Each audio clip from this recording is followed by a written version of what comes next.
Hello guys, I wasn't really planning on doing anything more today, but I was feeding a few tarantulas off camera like I said I was going to. And I was looking at Nakita here and I was like, yeah, you know what's it going to hurt to throw a cricket in there? If she doesn't take it, it'll end up in the water dish drowned like it did last time. And of course I didn't turn the film on, because why would I film her? She hasn't eaten since I got her. Well, she did. She grabbed the cricket right off. So I'm kind of hoping that she might take another. And I'm pretty sure she will. Now that, you know, she has actually... Guys, get you up in the air just a little bit here. Sorry about the camera. I'm trying to fix the tripod. And we'll zoom in here.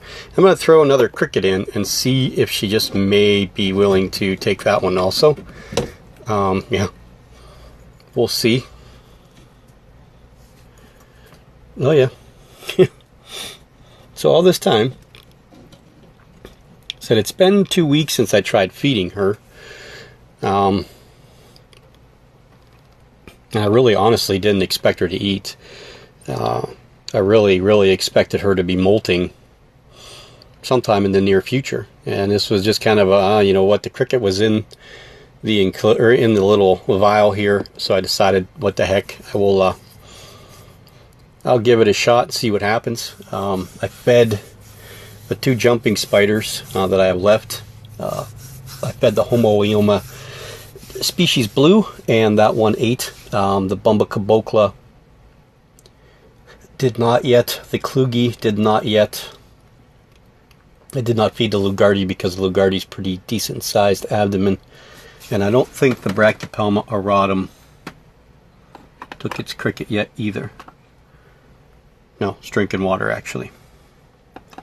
But the Poecilotheria ornata did eat. And I also threw some crickets in with the Balfouri, and they don't seem to have any interest in them whatsoever. Some other news, because remember I said I was doing the checks on the shelves there, which again I did the checks on that shelf about 4 days ago. I try to keep up with, I can't look at them all every day. I can't pull them all out and look at them all to make sure everybody's okay. So generally, you know, I go a couple days and then I pull everybody down and see what's going on. The last Theodora paraibana molted sometime within the last 2 weeks. She's been down in her burrow. I never really bothered her because she wasn't coming out. I had a funny feeling she was molting, or he.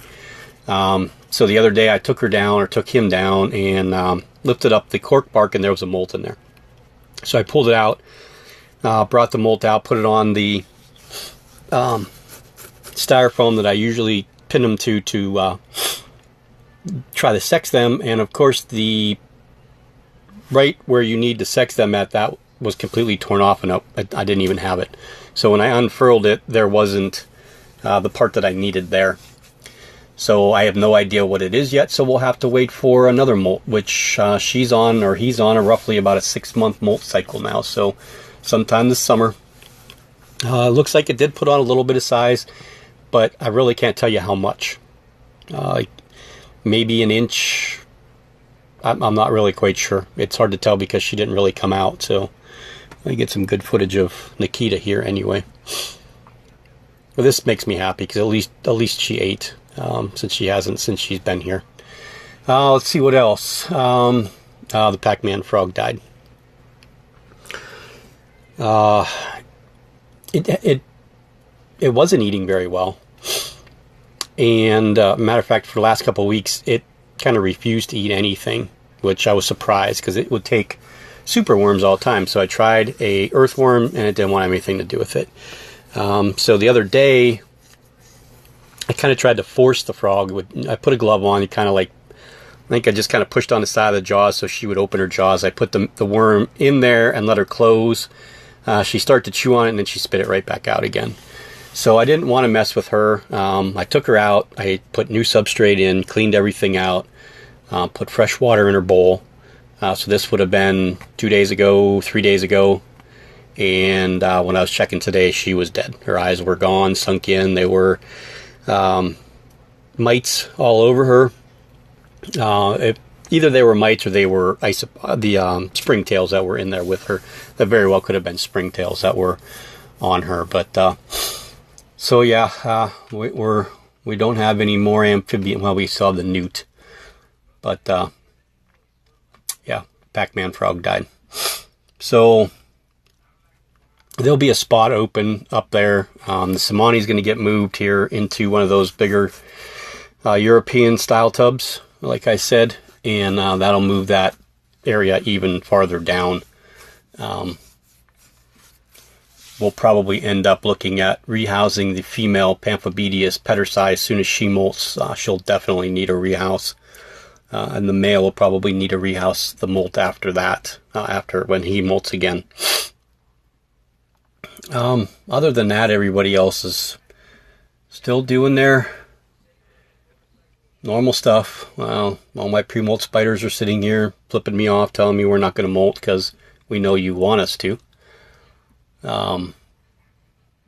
My smaller Chromatopelma sazime sealed itself in, so I'm assuming that one is got to be, out of all my spiders, probably the worst eater that I have.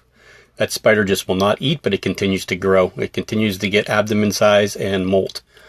It hasn't eaten in probably 2 months, 2.5, maybe even 3 months. And that thing's only about 1.25 inch sling. So I know it's not a long time for a tarantula, but for a Chromatopelma species, it seems like they're more aggressive eaters than that. I know they take their time growing, so they're not stupendous eaters, but my other one is. This one has not been. Been very, very reluctant eater. The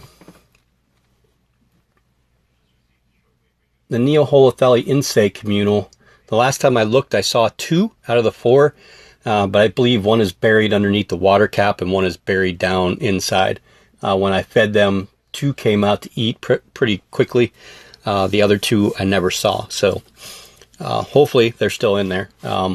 One's really small and one's really big, so I don't think that they ate each other, but you never know. You know, that's the risk with communals that you take.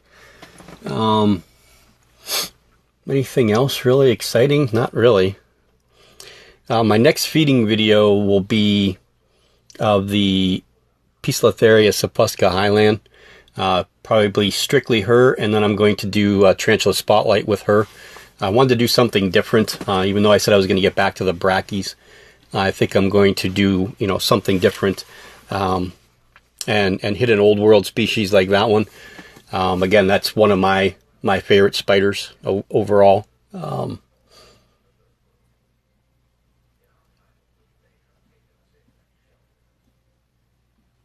I've been particularly fond of them since I got them. I've had 2. One a mature male that I sent off to breed, and this one. When I got this one, it had said male on the vial, and it was purchased from a guy in Buffalo at a Buffalo reptile show from one of our pet stores here in Erie at the mall.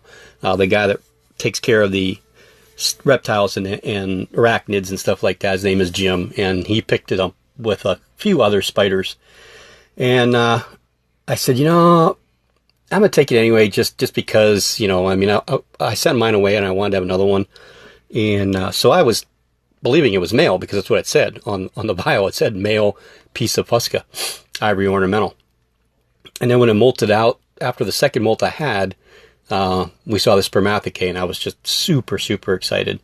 And, you know, it was one of my high on the list to breed species, along with the Salmopaeus pulcher. Those were 2 species that I definitely, you know, had very, very much interest in breeding, along with the Dolichothele diamentinensis was another species I was hoping to breed. But after raising 3 mature males with that one, it kind of struck out. So hopefully hopefully Vlad's female, is gravid, and I'll get half of those babies back. I'm kind of excited for those, and we're still looking for the Nandu chromatus and also the Carabina versicolor. I would think in the next month we should hear about the chromatus, I would imagine. You know, laying an egg sac. And the Dolichothelys diamentinensis probably in the same time frame. Now the avicular or the Carabina versicolor, I'm not really quite sure how long they go between breeding and laying an egg sac. So yeah, that's kind of it.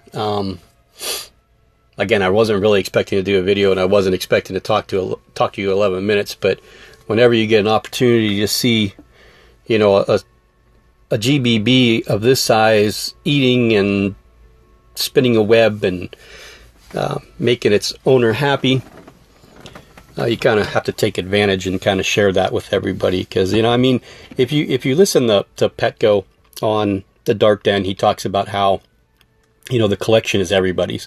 And, you know, the people that are doing the Patreons and getting paid through YouTube, and they use that money to buy stuff,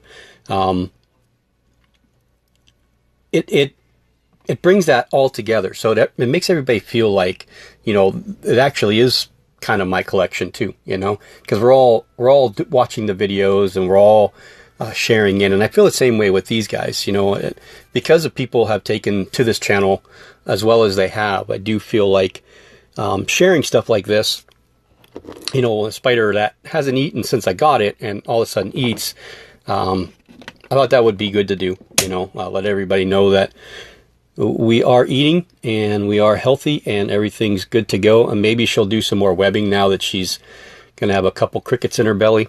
And yeah, so that's it for this. I watched a handful of videos today, some good stuff, some stuff I haven't watched before. You know, some different YouTube channels. Watched a few Edward Tyndale videos today. I have watched some of his stuff in the past, but a couple of Tarantula Cave videos today. Good guy, go check him out too. And who was the other one I was watching today? I can't remember. I know I watched like Tarantula Haven. I want to say he's down south. He's a teacher, nice guy. I watched a few of his videos, and then I watched, of course, Petco's video today, and then a couple of Mark Tarantula's videos. I got caught up on that stuff. I have a couple of Tom Moran videos I want to watch. He did a video on the H. gigas, kind of a care sheet video. I have two of them. I've never raised before, so I kind of want to check that out. I'm really, really tempted to put them together. I mean, I'm really, really tempted to put them together. Put them in one of those softball enclosures. Give them nice, moist substrate. See what they do. It's something I'm kicking around. If I do it, it'll end up being done here in the next few days. So I have to do it before I decide to go ahead and move the other spiders I wanted to move. But I am going to move the P. brachyramosa tonight because I just want to see that spider. I want to see if it's okay. I want to see if it's got any colors. I want to see if there's any molts down there. I want to know how big it got. I don't know any of that because I just don't see it. So again, thanks for watching, Nakita. And we'll talk to everybody real soon.